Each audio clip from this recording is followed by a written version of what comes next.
तो आगे की एपिसोड की शुरुआत वहीं से होती है जहाँ पे लास्ट एपिसोड ख़त्म हुआ था।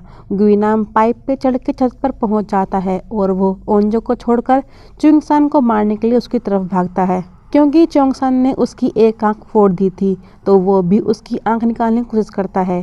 सभी बच्चे गुइनाम से उसको बचाते हैं और वे सब उससे लड़ते भी हैं, लेकिन अब गुइनाम उनसे ताकतवर हो गया था, इसलिए कोई भी उसके सामने नहीं टिक पाता। तभी नामरा के अंदर का वायरस उस पर हावी होना शुरू हो जाता है और वो गुइनाम के ऊपर हमला कर देती है। दोनों के बीच फाइट होती है और जब गुइनाम सुह्युक को मारने वाला होता है, नामरा उसे फिर से ऊपर से फेंक देती है। इतने ऊपर से गिरने के बाद भी वो मरने का नाम ही नहीं लेता। क्वारंटीन सेंटर में साइंटिस्ट ने उस सर्जन के अब तक जितने भी टेस्ट किए थे, उन्हें उसमें से एक भी लिविंग ऑर्गेनिज्म नहीं मिल रहा था। उन्हें लगा कि अगर एक भी लिविंग ऑर्गेनिज्म मिल जाता है तो शायद उन्हें उस वायरस का कोई इलाज मिल जाए, लेकिन ये वायरस अपने आप को बदलता रहता है। उन्हें भी समझ में नहीं आता कि इस वायरस को कैसे हराया जाएगा। तभी एक सर्जेंट कमांडर को आके बताता है कि ह्यूस्टन पुलिस स्टेशन से एक पुलिस ऑफिसर को रेस्क्यू किया गया था, उसके पास इस वायरस की जानकारी होती है।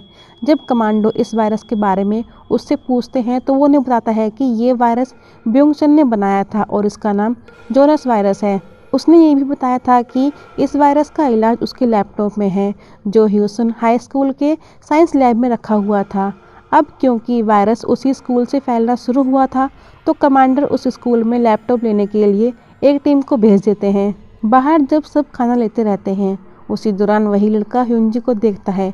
उसे लगा था कि जब वो नीचे गई थी मोबाइल लेने के लिए तो वो भी ज़ॉम्बी बन गई होगी। उसे ह्यूंजी आम इंसान की तरह दिखती है, लेकिन उस लड़की की बातें उसको अजीब लगती है। उसे लगा कि वो ठीक नहीं है। वो उससे कहती है कि उसे बहुत तेज भूख लग रही है और वो ये खाना नहीं बल्कि कुछ और खाना चाहती है। स्कूल में सभी बच्चे एक साथ बैठे रहते हैं। अब उन सबको यही लगता है कि गुइनाम और नामरा एक जैसे हैं। उन्हें अब नामरा से भी डर लगना शुरू हो जाता है। वो उन सबसे कहती है कि उसने आज तक पढ़ाई के अलावा कुछ नहीं किया। उसने अपनी मॉम की वजह से अपना कोई दोस्त भी नहीं बनाया था, लेकिन अब उसे उन सबके साथ रहना अच्छा लग रहा था। वो उनसे कहती है कि अगर हम यहाँ से बच गए तो वे दोबारा ऐसे ही साथ में बैठ के हाथ सेकेंगे।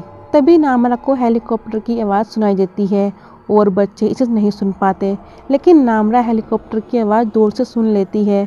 वे सब बच्चे देखते हैं कि एक हेलीकॉप्टर उनकी ही तरफ आ रहा है। उसे देखकर वे सब काफ़ी खुश होते हैं, क्योंकि उन्हें लगा कि वो हेलीकॉप्टर उन सबको लेने के लिए यहाँ पे आया है। जब सभी कमांडो छत पर उतरते हैं तो वे सभी बच्चों का टेम्परेचर चेक करते हैं। उनमें से नामरा का टेम्परेचर कम होता है। उन्हें लगा कि शायद उसको ठंड लग रही होगी, इसलिए वे उसे ओढ़ने के लिए एक ब्लैंकेट देते हैं। कमांडर सोल्जर से कहते हैं कि मिशन खत्म होने के बाद उन सबको अपने साथ ले आना। सभी कमांडो साइंस लैब में जाके ब्योंगचन के लैपटॉप से जोनस वायरस की फाइल कॉपी कर लेते हैं। जब सभी कमांडो छत पर जाते हैं, तभी कमांडर को पता चलता है कि जिस लड़की को रेस्क्यू करके लाया गया था, उसने एक लड़के को काटना शुरू कर दिया था और उसने 4 सोल्जर्स के ऊपर भी हमला किया था। उन सबको वो इस वायरस से संक्रमित लगती है। ये जानने के बाद कमांडर स्कूल से बच्चों को लाने के लिए मना कर देते हैं। उन्हें लगा कि शायद वे सब बच्चे भी ह्यूंजी की तरह संक्रमित हो सकते हैं, क्योंकि अब वे अपने साथ किसी भी बच्चों को नहीं लेकर जाते। वे सब बहुत दुखी हो जाते हैं। उन्हें कुछ समझ में नहीं आता कि वे उन्हें अपने साथ क्यों नहीं लेकर गए। उनमें से एक सोल्जर को बहुत गुस्सा आता है कि वो उन बच्चों को नहीं बचा सका। सही बच्चों को लगता है कि अब सब कुछ खत्म हो गया है, अब उन्हें बचाने के लिए यहाँ पे कोई नहीं आएगा। क्वारंटीन सेंटर में लेडी पॉलिटिशियन को उनसे पूछताछ करने के लिए बुलाया जाता है। उसके ऊपर सोजू और उसके साथी को भगाने का आरोप लगता है। लेडी कहती है कि उसे भगाने में उसी का हाथ था और उसने ही प्लानिंग करके सोजू को भगाया है ताकि वो अपने बेटे को बचाने के लिए जा सके। ये सब लेडी ने जानबूझकर किया था। उसे लगा कि उसकी ये रिकॉर्डिंग नेक्स्ट इलेक्शन में उसे काम आएगी और जनता उसी का समर्थन करेगी, जिससे वो इलेक्शन जीत जाएगी। अब फिर से ब्योंगचन की रिकॉर्डिंग दिखाते हैं। इतने एक्सपेरिमेंट करने के बाद उसकी पूरी उम्मीद टूट चुकी थी कि वो इस वायरस के लिए वैक्सीन बना पाएगा, क्योंकि उस वायरस ने उसके बेटे को पूरी तरह अपने काबू में कर लिया था। क्वारंटीन सेंटर में ह्यूंजी को रिसर्च के लिए कैद कर लेते हैं। एक सर्जन कमांडर को बताता है कि ह्यूंजी का टेम्परेचर वक्त के हिसाब से पॉजिटिव और नेगेटिव दोनों आएंगे। ये वायरस आरएनए के सेल्स में छुपा हुआ है। ये तभी सामने आता है जब इसके लक्षण दिखाई देते हैं, और जब ये वायरस शांत होता है तो संक्रमित इंसान नॉर्मल लगता है। उन्हें लगता है कि ह्यूइनजी की तरह और भी ऐसे लोग संक्रमित हो सकते हैं। ये जानने के बाद कमांडर कहते हैं कि जितने भी लोग ह्यूसन से लाए गए हैं उन्हें अलग जगह पर रखा जाएगा, ताकि और लोग इस वायरस की वजह से संक्रमित ना हो जाएं। इसके बाद सभी पॉलिटिशियन को क्वारंटाइन के लिए दूसरी जगह भेज देते हैं। अचानक से बिजली कड़कना शुरू हो जाती है। उसकी आवाज़ से नामरा के कानों में दर्द होना शुरू हो जाता है, क्योंकि ये वायरस तेज आवाज़ को बर्दाश्त नहीं कर सकता। तभी बारिश पड़नी शुरू हो जाती है और वे सब बच्चे उसी बारिश के पानी को पीते हैं, क्योंकि उन्होंने 3 दिनों से ना तो कुछ खाया था और ना ही कुछ पिया था। लेकिन वे सब बहुत दुखी भी होते हैं। उन्हें लगा कि वे सब यहाँ से नहीं निकल पाएंगे। च्योंगसान सबसे कहता है कि उन्हें यहाँ से अभी निकलना होगा, क्योंकि बिजली कड़कने की आवाज़ से ज़ॉम्बीज़ उनके चलने की आवाज़ को नहीं सुन पाएंगे। अगर वे एक बार टेनिस कोर्ट तक पहुंच गए तो वहां से निकल के पहाड़ों को पार करते हुए योंगतांग शहर तक पहुंच जाएंगे। च्योंगसान उन सब से कहता है कि अगर ज़ॉम्बीज़ ने उनका पीछा किया तो वो जोर से चिल्ला के उन्हें अपनी तरफ खींचेगा। बिजली की आवाज़ की वजह से नामरा कमज़ोर पड़ जाती है, क्योंकि वो कुछ ज़्यादा ही उसके ऊपर असर कर रही थी। अब वे सब एक दूसरे का हाथ पकड़ते हुए ज़ॉम्बी से बचते हुए स्कूल से बाहर निकलते हैं। जंगहारी और मेजिन के साथी भी वहां से निकलते हैं। जब सभी बच्चे दीवार के साइड चल के थोड़ा आगे पहुंच जाते हैं तभी च्योंगसान अपनी माँ को देखता है, लेकिन वो अब ज़ॉम्बी बन चुकी थी। जब वो च्योंगसान की तरफ आती है, देसू उसे मारना शुरू कर देता है। ये देखकर च्योंगसान उसे बहुत मारता है, क्योंकि वो उसकी माँ को मार रहा था। उनकी आवाज़ सुन के और ज़ॉम्बी भी उनकी तरफ आना शुरू कर देते हैं। वे सब च्योंगसान को लेकर वहाँ से भागते हैं और इतने में उनकी एक फ्रेंड नीचे गिर जाती है। वो जिमिन को बोलती है कि आके उसे उठा दे, लेकिन उसे भी अपनी जान की परवाह होती है। ज़ॉम्बी को उसकी तरफ आता देखकर वो उसे वहीं छोड़कर भाग जाती है। तभी वो जिन उस लड़की को उठाने के लिए आता है। जैसे ही एक ज़ॉम्बी उनकी तरफ आता है तो जंगहारी अपने तीर से उसे मार देती है। वो जिन उसे देखकर समझ जाता है कि ये उसकी बहन है, और जिमिन आगे भागते हुए पानी में गिर जाती है और ज़ॉम्बी वहां पहुंच के उसे भी मार देते हैं।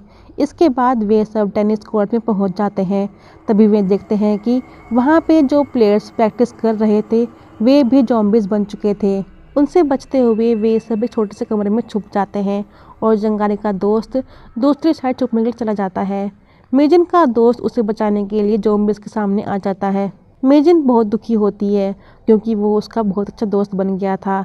अब सभी एक स्टोर रूम में होते हैं।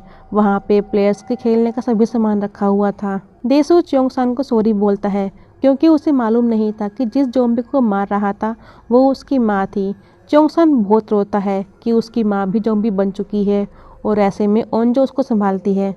आगे फिर से इसमें ब्योंगचन की रिकॉर्डिंग दिखाते हैं। ये रिकॉर्डिंग कमांडो लैपटॉप में देखते रहते हैं। वो कहता है कि इस वायरस का सिर्फ एक ही इलाज है, उन्हें उन सब ज़ॉम्बीज़ को जलाना होगा, जिससे उनका वायरस उनके साथ ही जल के ख़त्म हो जाएगा। क्वारंटीन सेंटर में लेडी की पार्टी का लीडर उनसे मिलने आता है। उन्हें लगा कि वो उन सबको यहाँ से ले जाने के लिए आया है, लेकिन उनकी पार्टी उस लेडी को रिजाइन करने के लिए कहती है। पार्टी के लीडर उससे ये भी कहते हैं कि यहाँ से निकलने के बाद वो उन्हें इन सब से निकाल लेंगे और उनका पॉलिटिकल करियर भी बचा लेंगे। स्कूल में उन सभी बच्चों को बैठे हुए सुबह हो जाती है। ओंजो च्योंगसान से कहती है कि चाहे कुछ भी हो जाए, लेकिन तुम हार नहीं मानोगे।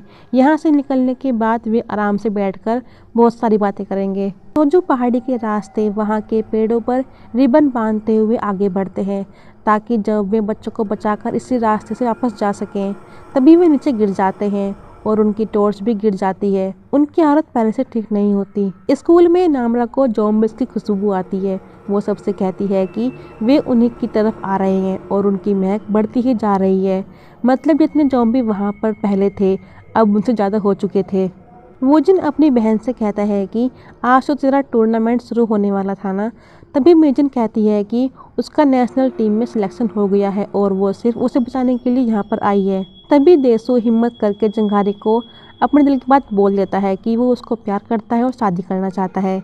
ये सुन के जंघारी समझ जाती है कि ये वही लड़का है जो उसके भाई को साले साहब कहकर बुलाता है। इसके बाद वो उसके ऊपर फुटबॉल फेंक कर मारती है।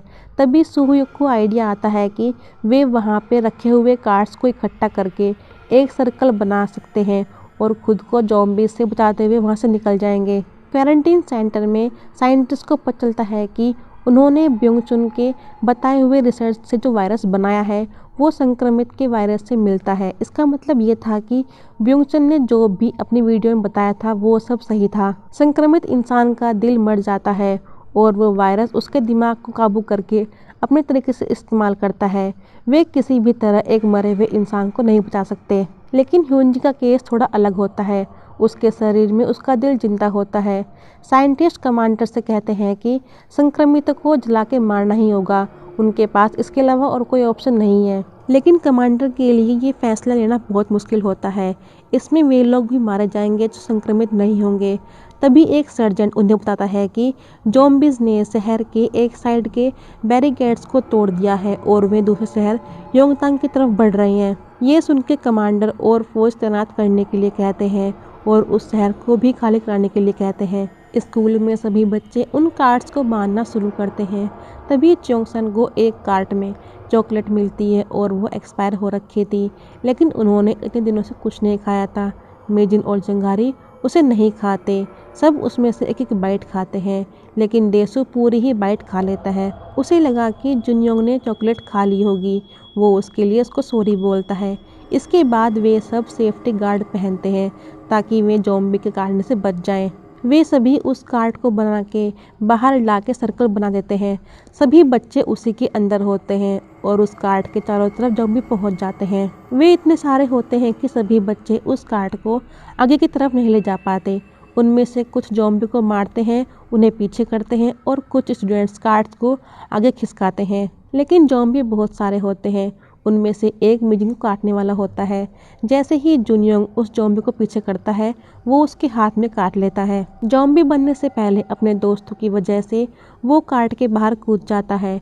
बाहर निकल के वो ज़ॉम्बी को कार्ट के ऊपर से हटाता है ताकि वे उसमें धक्का मार के उसे आगे ले जा सकें। ज़ॉम्बी जुनयोंग को मारने के बाद फिर से कार्ट के चारों तरफ आ जाते हैं और वो भी ज़ॉम्बी बन जाता है। क्वारंटीन सेंटर में एक ऑफिसर ह्योसान में मौजूद सभी ज़ॉम्बीज़ को एनालाइज करके बताता है कि ह्योसान शहर में कोई भी जिंदा नहीं बचा होगा, इसलिए ये अपने शिकार को ढूंढने के लिए शहर से बाहर जा रहे हैं। अगर ये एक बार शहर से बाहर निकल गए तो इन्हें संभालना मुश्किल हो जाएगा और वे एक दिन सियोल में पहुंच जाएंगे।